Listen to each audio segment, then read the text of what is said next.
शरण को करूं सप्रेम प्रणाम। अशुभ हरन मंगल करन धनीश देव चंद्र जीना। श्री प्राणनाथ निज मूलपति श्री मिराज सुना। तेज कुंवरी श्यामा युगल को पल पल करूं प्रणाम।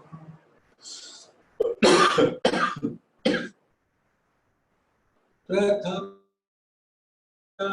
दो चरण को धनिये न छुड़ायो खिन। लाख तली लालेणिया मेरे जीव के जीवन, मेरे जीव के जीवन।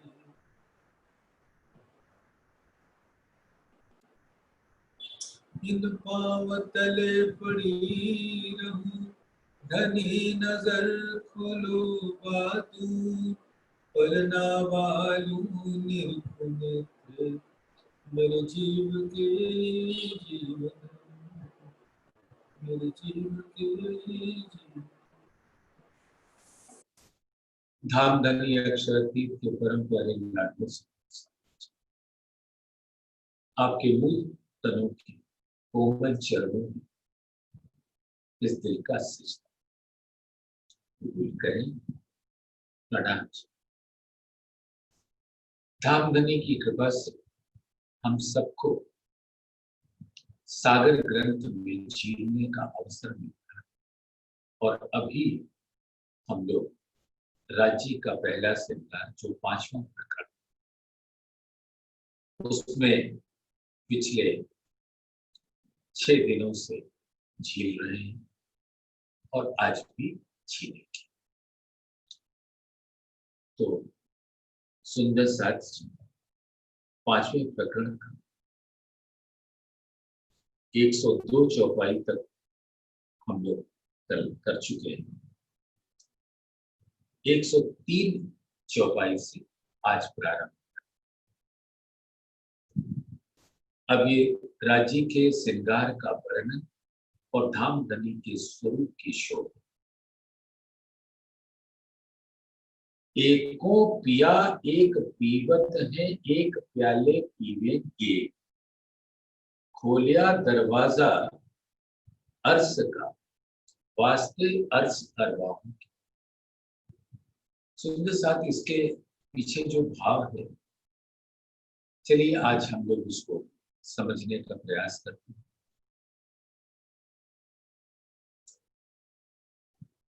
परम धाम के अंदर हर कुछ सामूहिक होती है क्योंकि वहां वहदत है, एकत्व है। सब कुछ धाम धनी के दिल से जुड़ा होता है और जो कुछ धाम धनी दिल में लेते हैं वो सबके अंगों से प्रकट हो जाता है और सबको उस लीला का रस मिल जाता है। लीला होती है इश्क की और रस उसका होता है पानी और वो सबको मिल जाता है। तो जो परम धाम की बड़ी वृत्त में बहुत ही अच्छी तरह से खुलासा किया है राज्य श्यामाचार्य, अक्षरब्रह्म और महालक्ष्मी, ये पांचों उस वाहिदानियत के स्वरूप हैं जो धाम धनी के दिल से जुड़े।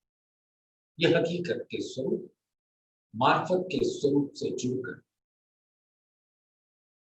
वहदत के स्वरूप, इसलिए परम धाम भी धाम धनी के दिल से ही जुड़ा है। तो परम धाम के हर पक्ष जो आत्मा है उसकी जो निस्बत है वो राज्य के दिल से, इसलिए निस्बत और वाहदत एक ही होता है।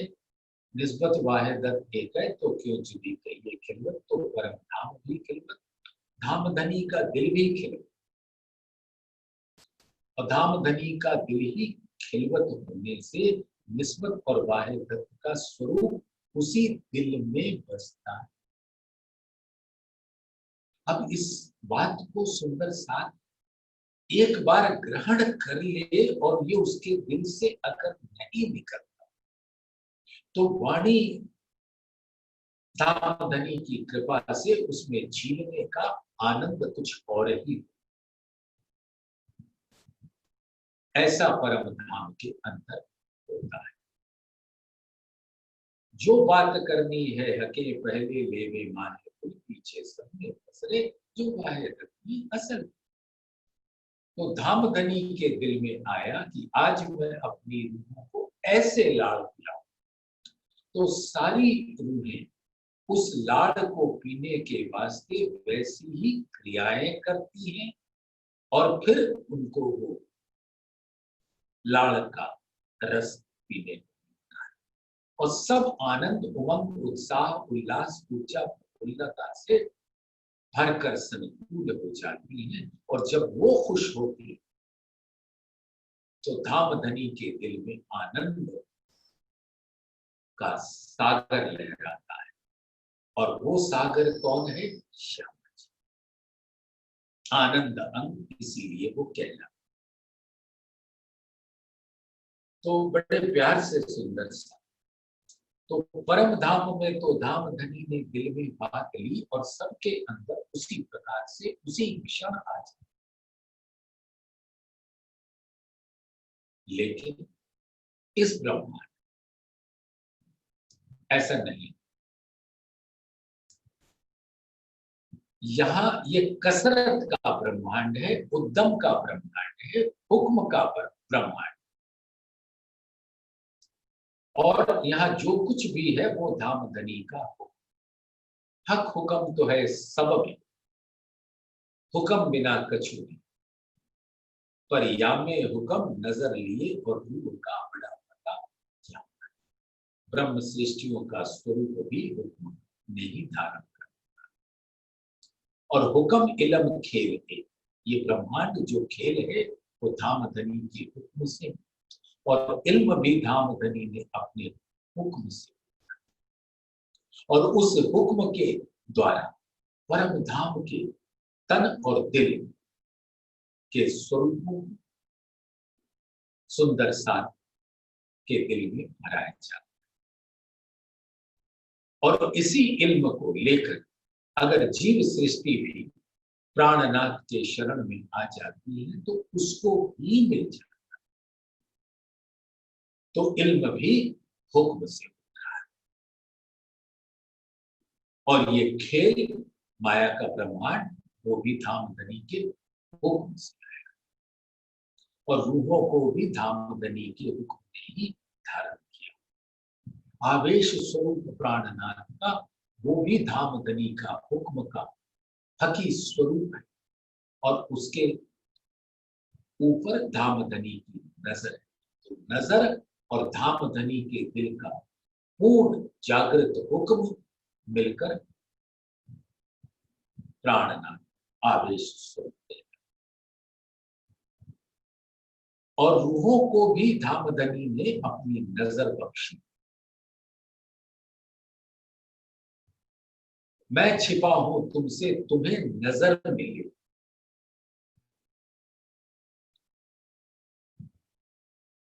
सो हर आत्मा यहां उनके ऊपर धामधनी की नजर। और धामधनी ने अपने हुक्म को हुक्म दिया कि इन प्रतिबिंबित स्वरूपों को जो मेरे दिल में ही बसती और मेरे दिल में ही होने वाली उस खेल की रील को जो देख रही है, उस खेल को और इन रूहों को तुम धारण करके वहां के तनों में विराजो। अब यहां पर क्या होता है? धामधनी का क्या, एक एक आत्मा क्रमशः जागती। जैसे उदाहरण लीजिए, साकुंडल और सकुमार। साकुंडल जागी, साकुमार नहीं जागी। वो फिर कोई और तन पकड़ के जागृत तो सबको होना है।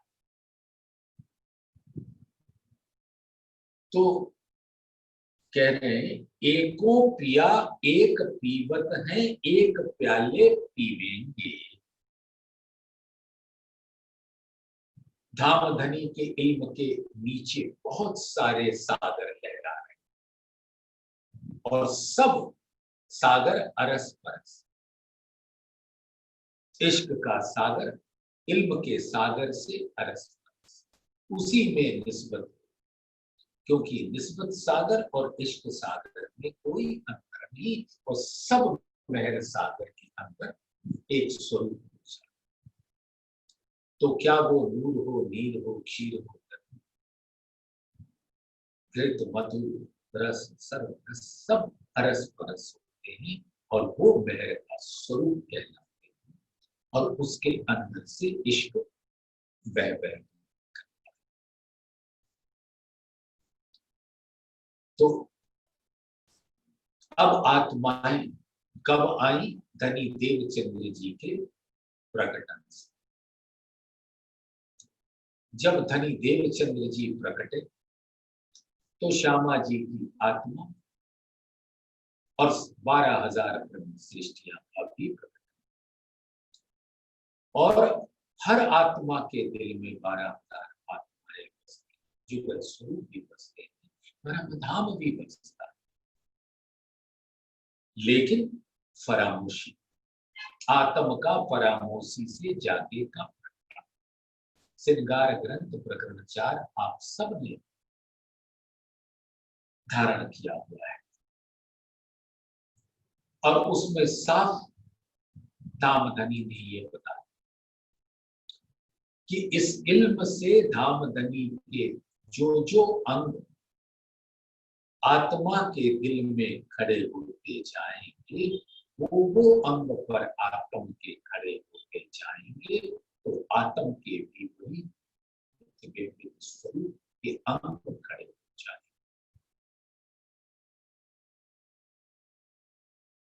तो इस इल्म से जो एक पी चुके और वो धामधनी के चरणों में पहुंच चुके, प्राणनाथ के चरणों में पहुंच चुके। एको पिया एक पीवत है, और इस घड़ी में छठे दिन की लीला में उसका रसपान हो रहा है। पान एक प्याले पीवेंगे, और आने वाले समय में भी आत्माएं जिन जिन तनों पे बैठेंगी उनको इस इल्म के द्वारा जागृति होगी। एको पिया एक पीवत है, एक प्याले पीवेंगे। खोलिया दरवाजा अर्श, वास्ते अर्श अरबाहों, इन आत्माओं के खातिर जिनके मूल तन परम धाम में, धामधनी ने अपने दिल का दरवाजा, और दिल का दरवाजा खुलते ही अनंत नूर का प्रकटीकरण,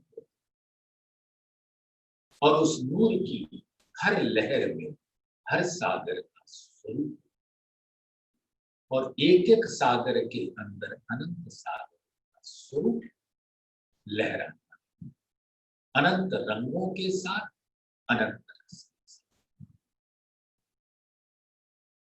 तो यहां पर जब आत्माएं सुंदर सा तन के दृष्टि से देखेगी तो सब जुदे जुदे, लेकिन जब अपने ही दिल में खिलवत के उस स्वरूप को देख लेंगी जहां हक आदि अर्श मोमिन विराजते, तो वो उनका स्वरूप भी वाहिदत के मापक हो जाए। तो हर आत्मा यहाँ क्रमशः जाग कर जैसे जैसे जागती जाएगी प्राणनाथ के चरणों में पहुंचती जाए और अपने स्वरूप को प्राणनाथ के दिल में देख सके।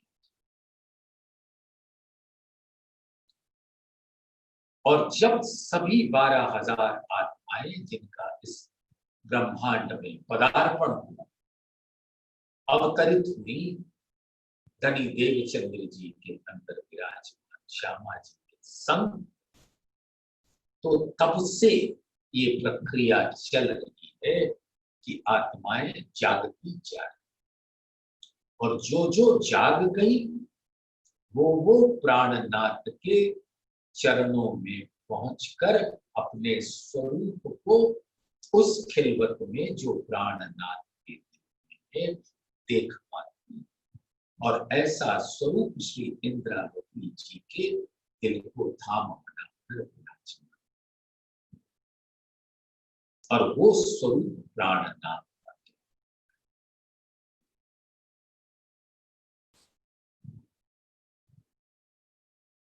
और ये खिताब इंद्रावती को धामधनी ने खुद दिया। सुख देऊं सुख लेऊं सुख में जगाऊं, मैं इंद्रावती को उपमा गई मेरे हाथ, उनको अक्षरातीत की उपमा। और जिसने भी अपना अंग इंद्रावती को सौंपा वो इश्क के रंग से रंग गए, जो अंग सौंपे इंद्रावती को ताए प्रेम में। तो माशूक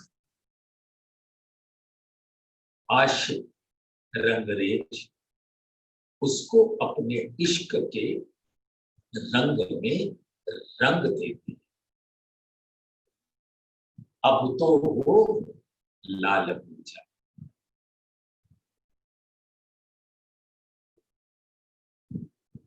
लाली मेरे लाल चित देख, लाली देख मैं चली वह भी हो गई लाल।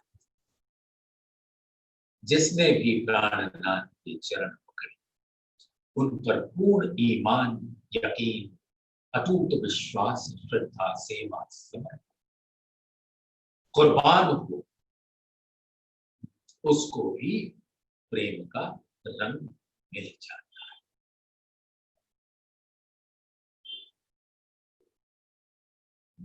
कहते धाम रोम रोम बीच रंग रहिया पीयू आसन के अंग, इसके लिए ऐसा किया कोई हो गया एक रंग। बस जिसने अपने दिल में पीयू को बसाया और उनके शरण में चला गया, उनके चरण में उसके रोम रोम में इश्क, इसके लिए ऐसा किया कोई हो गया एक, सब इश्क के रंग में रंग जाए। तो इस प्रकार से धामधनी ने रूहों के लिए खोलिया दरवाजा अर्श का, वास्ते अर्श अरवा जिनके मूलतन परम धाम है, और यहाँ आत्म स्वरूप से आए उनको इश्क से रंग नहला दिया, अपने दिल से प्रकट कर। अंग आसिक उपले देख इत ही रहे ललचा, अब इल्म के द्वारा जब सुरता परम धाम में, तो धामधनी के मूल स्वरूप का दीदार हक इलम से होत है अर्स बका दीदार, पट खोलत सब वार के और नूर के, यानी अक्षर से परे अक्षरातीत के धाम में पहुंचाते थे, और जहां इसी इल्म से हक इल्म से होता है अर्स बका, परम धाम का दीदार, जुगल स्वरूप का दीदार, अपने ही मूल तत्व और अपने ही अंगों का दीदार किससे होता है? हक इल्म से।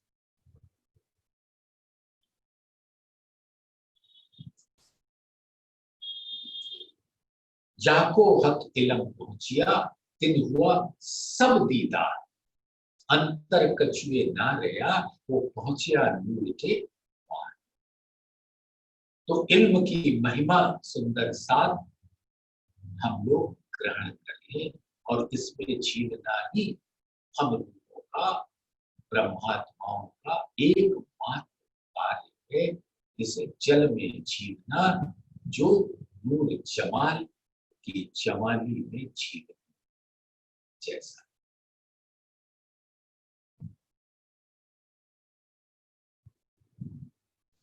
अंग आसिक उपले देख।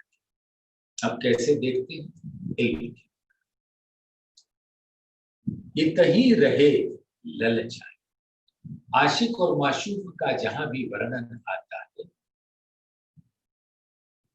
धामधनी भी आशिक, धामधनी भी माशूक, रूहें भी आशिक, रूहें भी माशूक। इसलिए दोनों एक ही स्वरूप। अंग आशिक उपले देख। जब रूहें धामधनी के अंगों को इल्म के द्वारा देखती है, धामधनी के इल्म के द्वारा, खुदाई निज बुद्धि का, इतही रहे ललचाए। अब धामधनी की जमाली के स्वरूप, सौंदर्य के स्वरूप, ऐसी अद्भुत अप्रतिम शोभा कि जिस अंग को देखा ललचाए। मतलब ये यहां का ललचाना नहीं, वो इश्क के रस को पीने की लालच। लालच यानी बस अब पी लेना चाहे, क्योंकि धामधनी के हर अंग इश्क के साथ। अंग देखे जीते सूरत के, सो तो सारे इश्क साथ। जो कभी बैठे गंज में, तो क्यों कर निकस्यो जाए। अब ये अंगों का जो स्वरूप है वो हकीकत का स्वरूप है, और वो प्रकट कहां से होता है? धामधनी के दिल से, जो मार्फत स्वरूप। जो कभी बैठे गंज। अब धामधनी की कृपा से जब धामधनी ने अपने दिल का दरवाजा खोला और रूह इस इल्म का सहारा लेकर, अपने निस्बत का बल लेकर धामधनी के दिल में प्रवेश कर जाती है, तो फिर वहां से निकलते। जो कभी बैठे गंज में, जहां पर खजाना है, अनंत प्रसाद, तो क्यों कर निकस्यो जा। फिर वहां से आत्माएं नहीं निकल सकती। हस्त कमल को देखिए तो अति खूबी कोमल, एक छोड़ आगे जाए न सके जो कोई आस। जो धामधनी की आशिक, यानी उन पर अपना सब कुछ न्योछावर करके, उनके दिल में जो कुछ भी है वो लुटा देना चाहते अपने माशूक के ऊपर। एक तिनका भी अपने लिए नहीं रखती, क्योंकि उनके लिए सर्वोपरि है उनका माशूक, प्राण प्रीतम, और सब कुछ न्योछावर। तो जब ऐसे स्वरूप में हस्त कमल का वर्णन होता है, और फिर मैं आत्मा उसका दीदार, तो वो इतना कोमल, गौर, उज्जवल है, गहरी लाल है। उसके हस्त कमल की जो लीके हैं वो अत्यंत गहरी है, और धामधनी का लाड़ उन लीकों से प्रकट।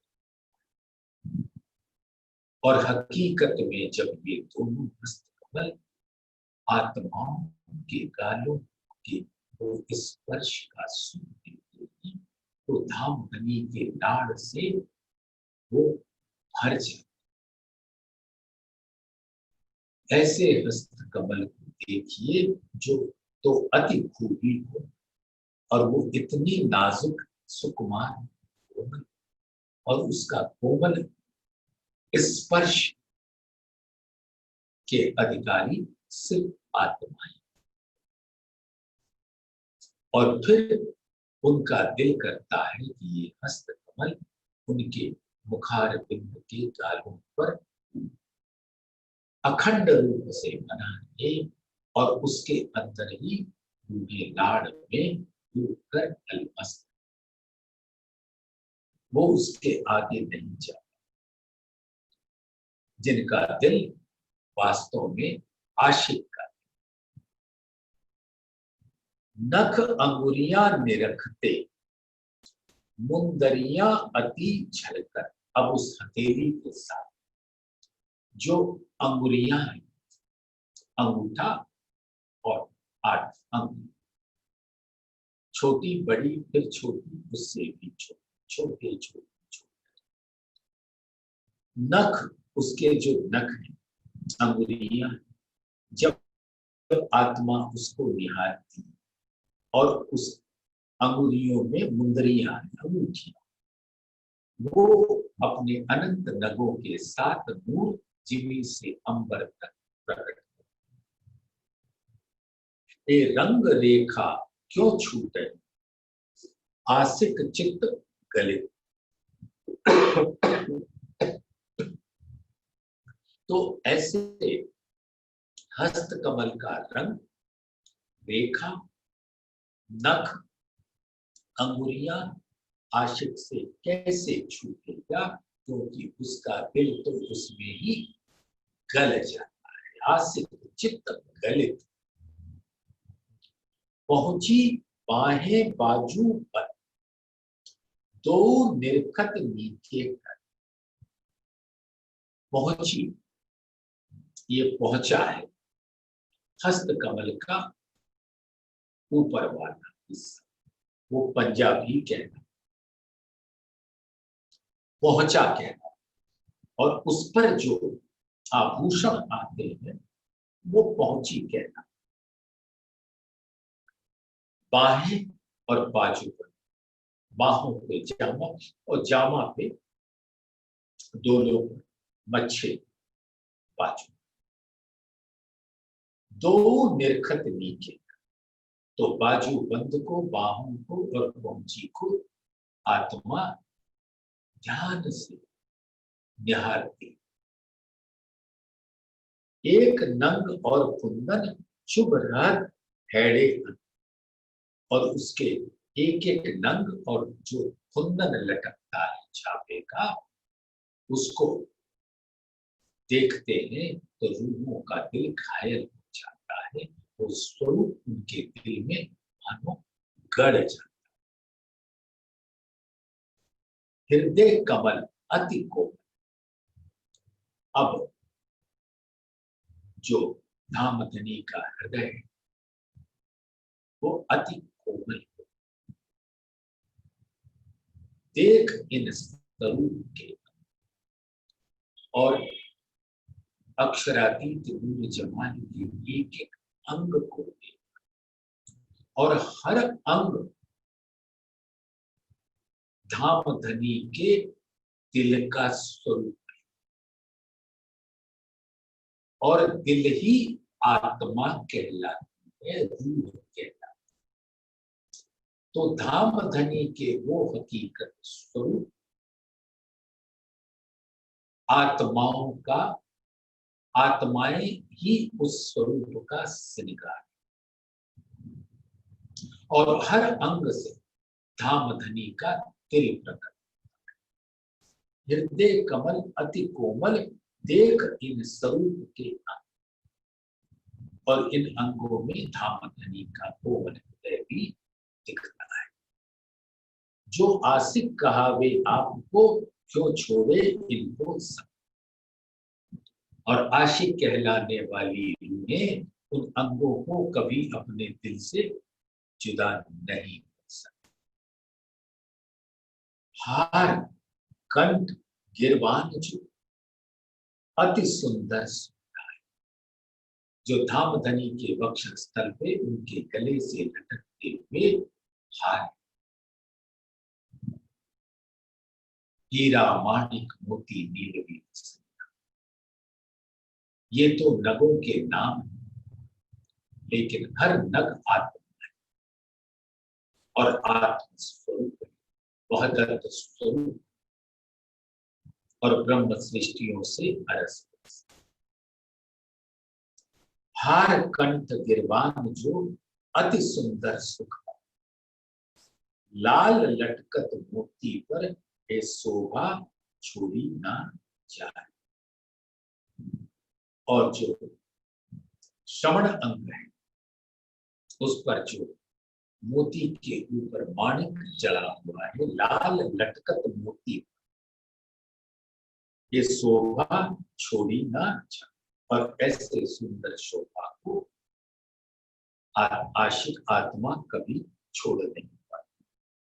मुख स्वरूप अति सुंदर, क्यों कहूं शोभा मुख इन, एक अंग जो निरखिए तो तितही थके बरतन। अब धामधनी का मुख जमाली पूर्ण रूप से अपने अनंत रंगों के साथ धामधनी के मुखार बिंद पर प्रकट हुई।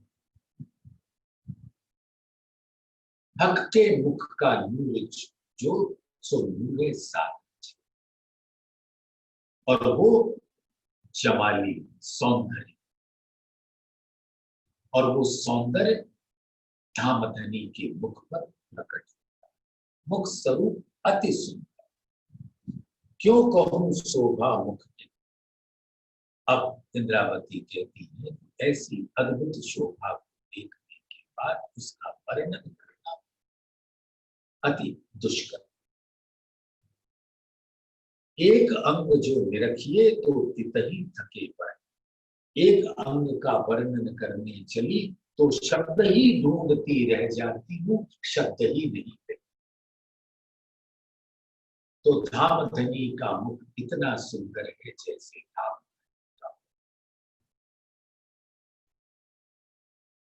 छवि स्वरूप मुख छोड़ के देख सको ना लाख, जो अधुर और हरवती के बीच में लाख है, और अधुर के बीचों बीच में जो लाख, जब मुख की शोभा पर हृदय केंद्रित होता है तो अधुर की लाख नहीं देखता।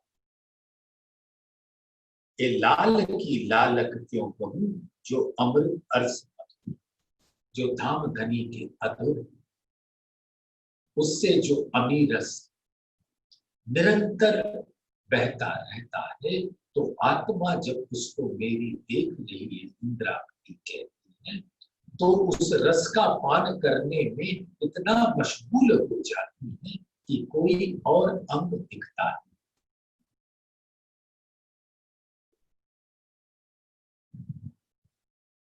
ए मुख अधूर लाख छोड़, और ऐसे सुंदर मुखार बिंदु के सुंदर ऊपर नीचे के अधूर और लाख को छोड़कर क्यों कर दंत लग जाए। अब धामधनी के श्वेत उज्ज्वल नूर रूपी दंत अति सुंदर, जो मुख के अंतर है, और उन दंत के बीच में धामधनी की रचना है। वो श्वेत उज्ज्वल दंत नूर सागर का स्वरूप है,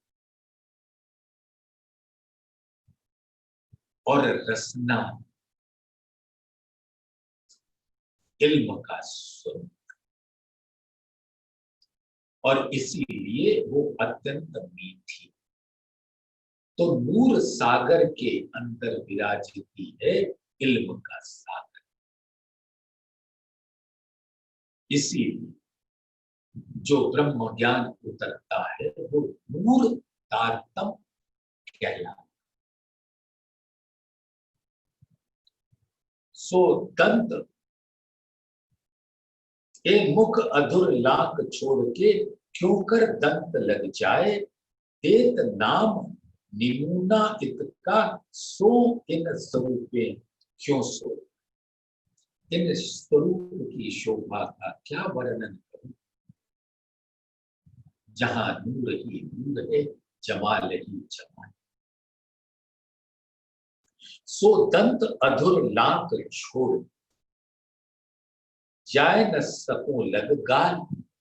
अब जब धामधनी के मेहर से मैंने दंत को देखा, अधुर को देखा, लांक को देखा, तो उसको छोड़कर मेरी आत्मा गालों तक ही नहीं पहुंच पाती। ऐसे लगता है कि गाल बहुत दूर है, जबकि सब मुख चौक पर स्थित। सो गाल लाल मुख छोड़ के आगू नजर न सकी जाती। अब लाल गालों को देखने लगे तो फिर आगे कहीं भी नहीं जा सकती, वही गलतान हो जाती। अभी मुख चौक का ही वर्णन हो रहा है। मुख नासिका देखत आसे, सुंदर शोभा अतन। अब इस मुख पर जो सुंदर नासिका है, उसकी जो गुलाब के जैसे पंखुड़ी और तीखी नासिका है, मानो सिंघाड़े का स्वरूप। मुख नासिका देखत आसे, और जब आसिक धामधनी के मुख पर ऐसी सुंदर नासिका का दीदार करती, तो वो पाती है कि ये अनंत नूरी है, अनंत शोभा का स्वरूप। नेत्र बीच नीलाट तिलक। अब दोनों नेत्रों के बीच में ये जो नासिका है, इसके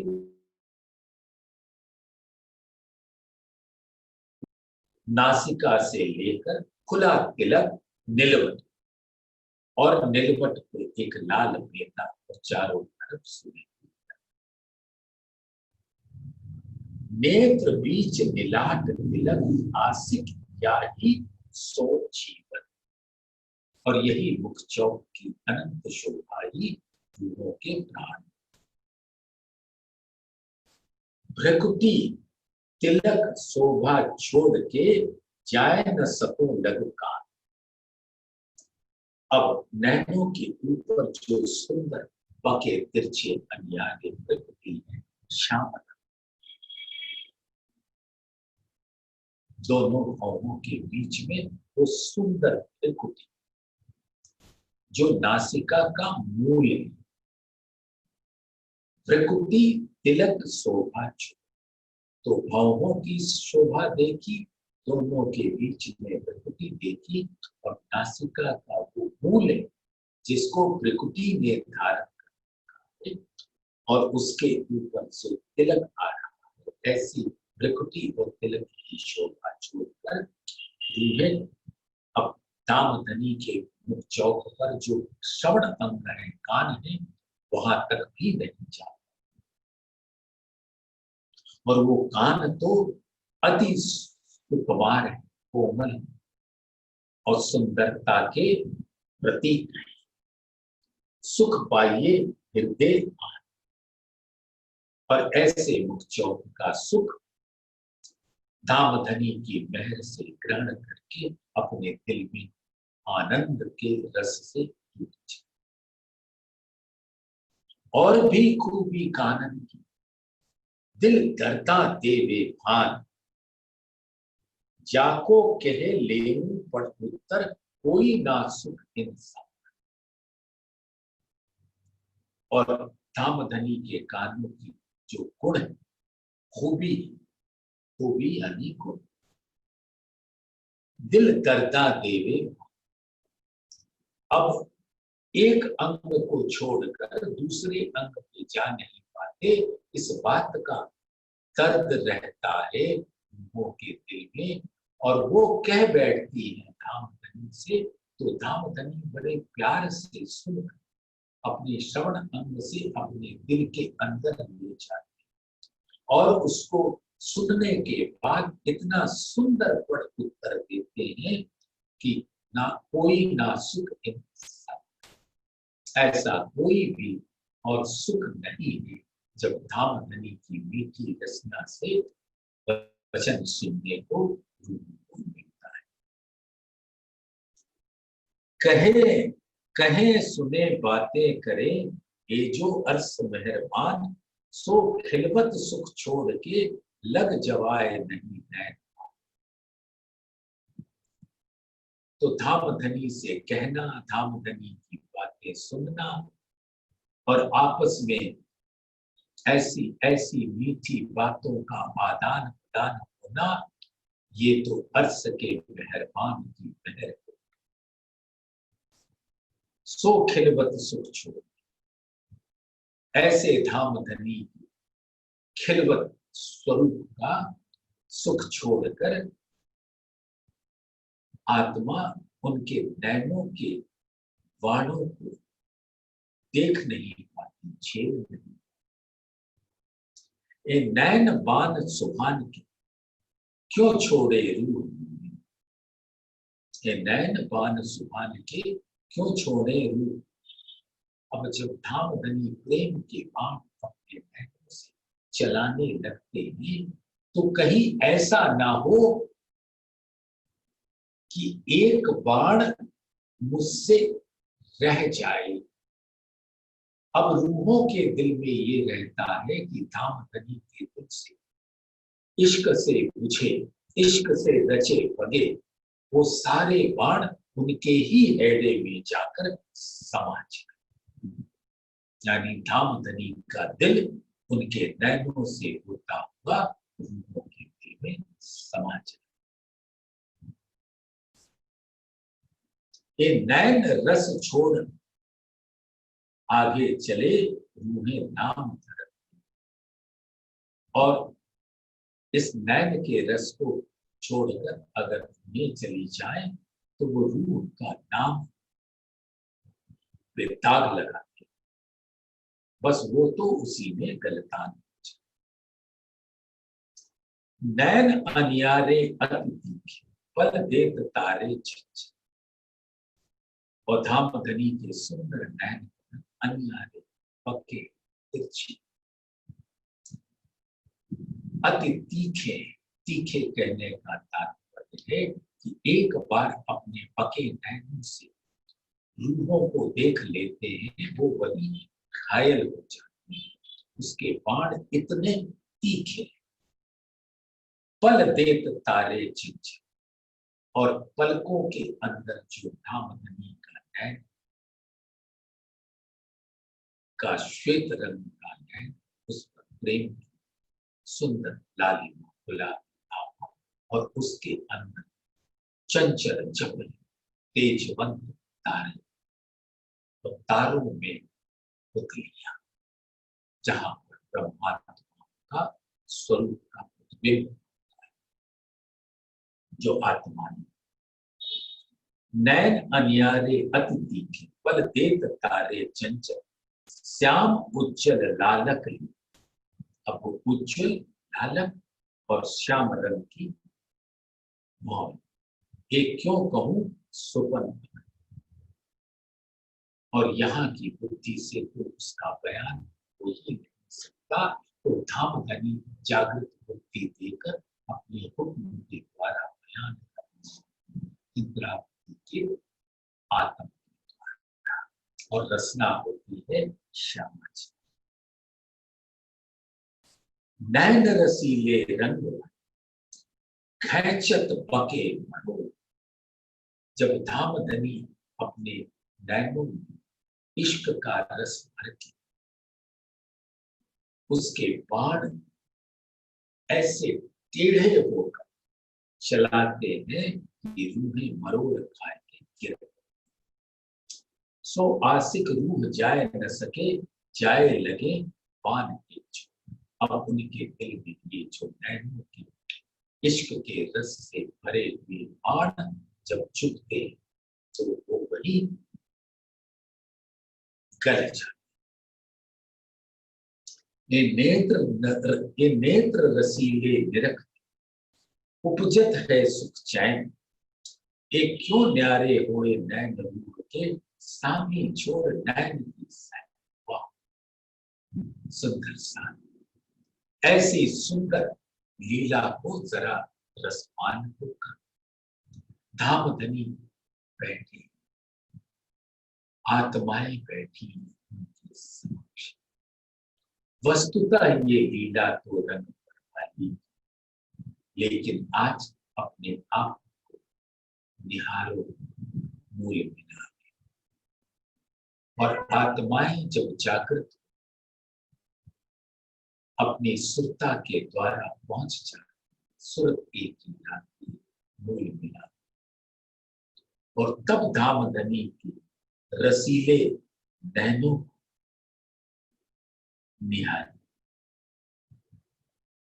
तो जो आत्मा के दिल सुख और करार आता है, एक क्यों न्यारे हुए नैन अब रूह के नैन धामधनी के नैनों से अरस बरस हो जाए। या यूं समझिए, एक उदाहरण, मेरे नैन और धामधनी के वहां से बाण चला और इसके अंदर आकर गड़ गया, तो उसका एक हिस्सा धामधनी के नैन में और एक हिस्सा रूहों के नैन, और वो बाण इश्क के रस से भरे नेत्र रसीले इश्क के रस से भरे, वहां से रूहों के नैनों में धामधनी रस पिला रहे हैं। ये क्यों न्यारे हुए नैन, और इससे रूहें उन नैनों से, धामधनी के नैनों से कभी न्यारी अलग नहीं हो सकती। सामी छोड़ नैन की सैन, और धामधनी अपने नैनों से मधुर इशारे कर रहे।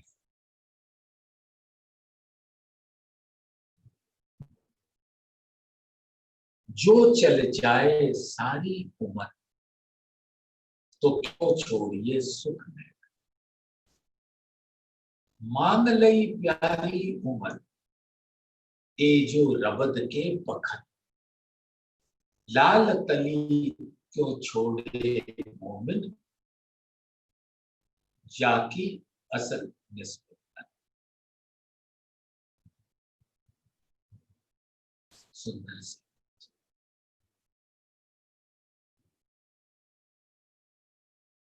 धामधनी से एक उम्र अक्षर का खेल देख, और आपने भी कहा कि आप भी हमारे संग रसूल भी छोड़े, और रसूल भी तो आप ही, और सारी बातें आप बता रहे।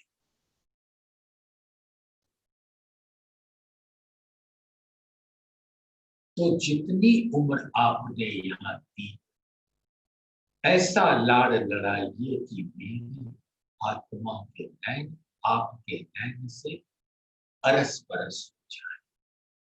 जब तक इस संसार के तन में श्वास है, आत्मा के नैन आपके नैनों से अरस। जो चल जाए सारी उम्र, तो क्यों छोड़िए सुख, ये उम्र बीतती जाए फिर भी नैनों के सुख नहीं छोड़ सकते। इन सुख से क्यों अघात, नैनों के सुख से कोई आत्मा कैसे तृप्त हो सकती। आशिक अंतस्करण, धामधनी ने आशिकों का अंतस्करण इतना महान बना, इतना विशाल, उसका रस आता ही जाता है,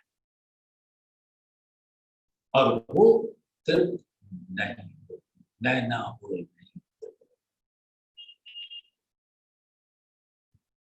नीलवत सुंदर सुभान की शोभा मीठी मुखार बिन, तो धामधनी का विशाल नील मस्तक, वो हमारे प्राण प्रीतम का जवानी का गुण, सौंदर्य का गुण उस नीलवट से नील के रूप में प्रकट,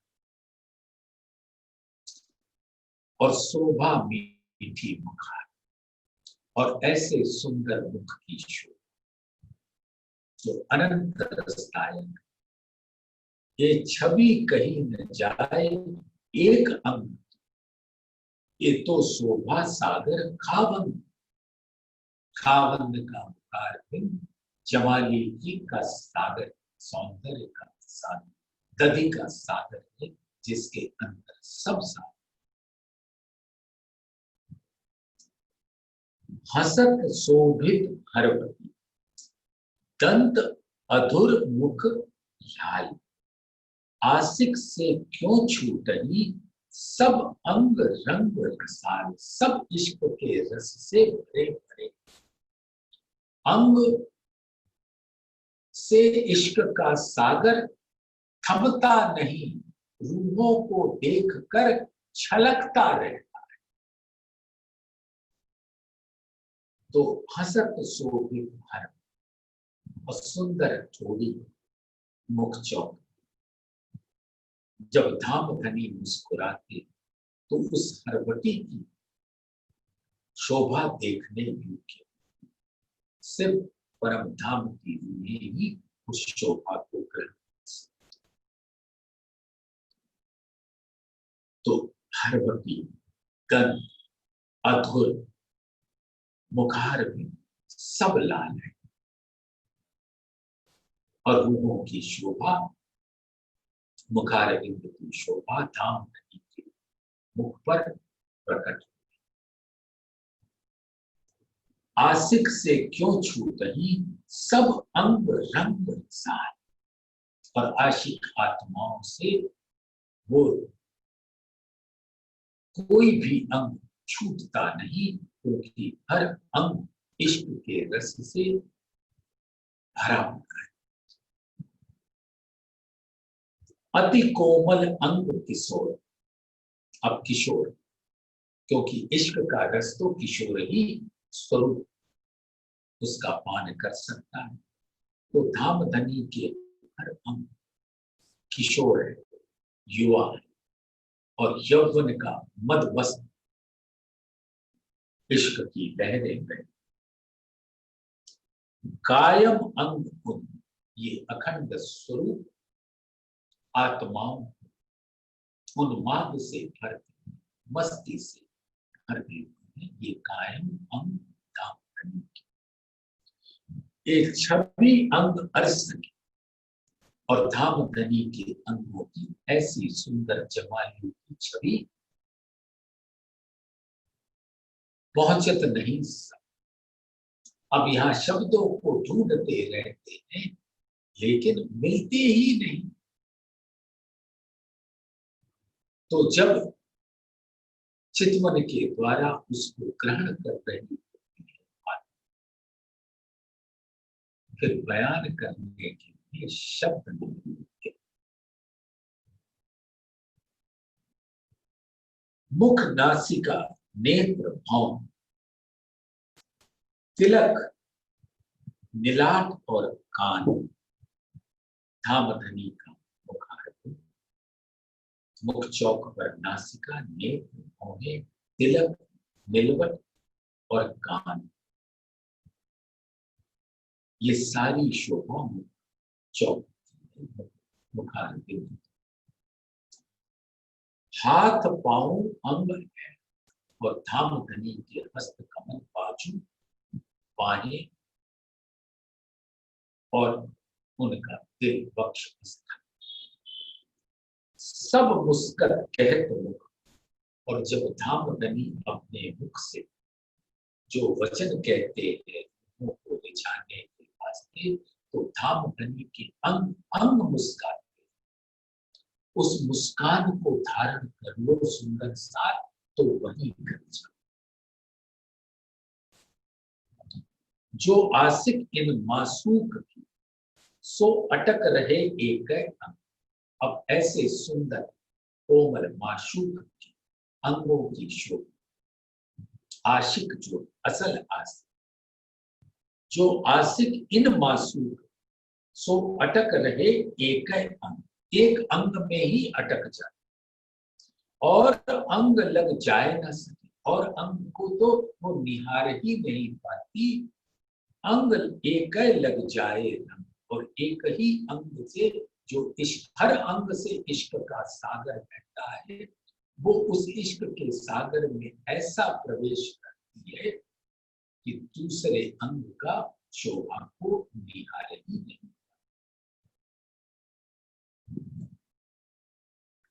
देख बीड़ी मुख मोरत, रूह अंग उपजत सुख, पीयूं शराब लेऊं मस्ती, जो बल बल जाऊं इन मुख। अब धामधनी अपने मुख में सुंदर लाल अमूल का बीड़ा ले, देख बीड़ी मुख, और सुंदर साथ याद रखना, वो जो तंबोल है बीड़ी पान का बीड़ा, परम धाम में हर स्वरूप आत्मा।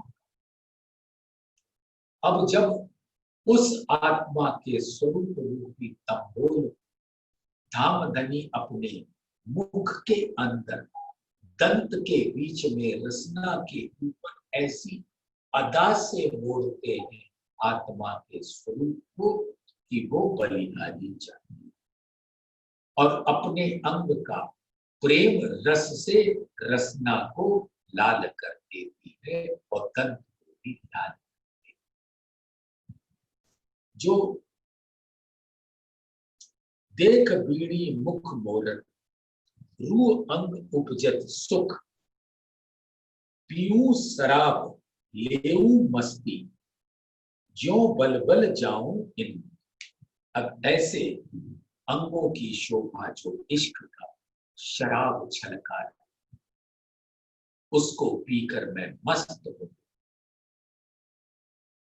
और मस्त होकर भी पैदल पे लगातार पी रहे, बेहोश नहीं, जो बल बल जाऊं इन। और ऐसे सुंदर मुखार बिंद पर मैं आत्मा बलिहारी चाहिए। ऐसे सुंदर सुख सागर की छीरते सुंदर सात रस को प्राप्त। 128 नंबर की चौपाई सागर ग्रंथ में आज विराम देते ही आगे धाम महल और आदेश आगे कल संध्या बेला शाम को 4:30 बजे हम लोग मिलेंगे। 4:45 की जगह 4:30 बजे से 5:30 बजे तक ये चर्चा चलेगी, और 5:30 से सुबह तक शाम के 6 बजे तक इस चर्चा पे सुंदर साथ के दिल के उद्गार रूपी अर्चना। प्रणाम जी सुंदर साथ।